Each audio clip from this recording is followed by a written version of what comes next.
Let's start at the top. Congratulations on your hole-in-one. Talk us through it.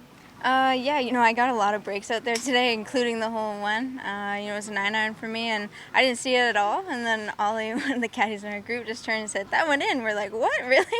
So it was pretty cool. And it definitely got my day started in the right direction. And like I said, I just got a lot of breaks and was able to make some putts. And 8 under. I'm really happy with that, especially with how windy it was today.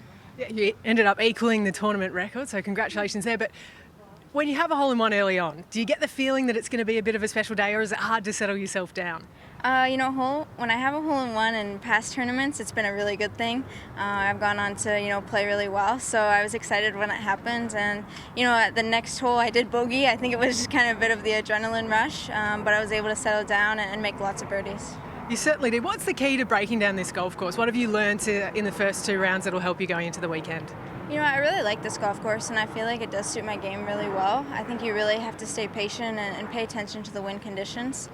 It's important to hit a lot of fairways, and the greens are so large that you're going to hit a lot of greens, but the proximity to hole is really important. So, hopefully Britt will give me some good numbers over the weekend, and we'll see what happens. Yeah, you've won all over the globe. You won in New Zealand as well, plenty in the US, plenty back home in Canada. How high on the priority list is a win in Asia for you?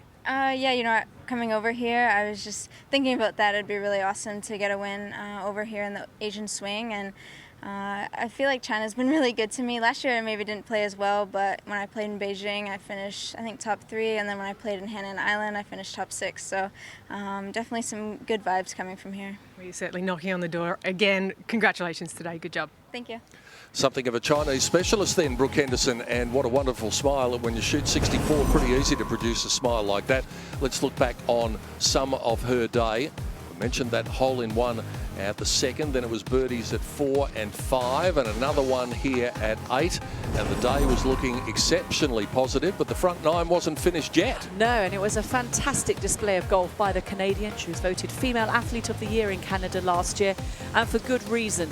When she puts on a masterclass like this, that was another birdie at the 9th to go out in 31. And why not keep the momentum rolling on your side? Making the turn, another birdie opportunity. Another birdie. Brooke Henderson moved to 6 under par for the day. On the 12th, the hardest hole on the golf course. It was a big drive from Brooke, punching in this iron straight into the teeth of the breeze. And this kept feeding closer and closer to the pin. She made the putt and would go on to reach 10 under par for the championship and have the clear lead. So 7 under par for the day. She made a really good save at the 14th, held a few pars together, and then an eagle putt at the 17th. She made eagle here yesterday and wasn't far off doing it today. It was a kick-in birdie, her last birdie of the day, on the way to a course record equaling 64.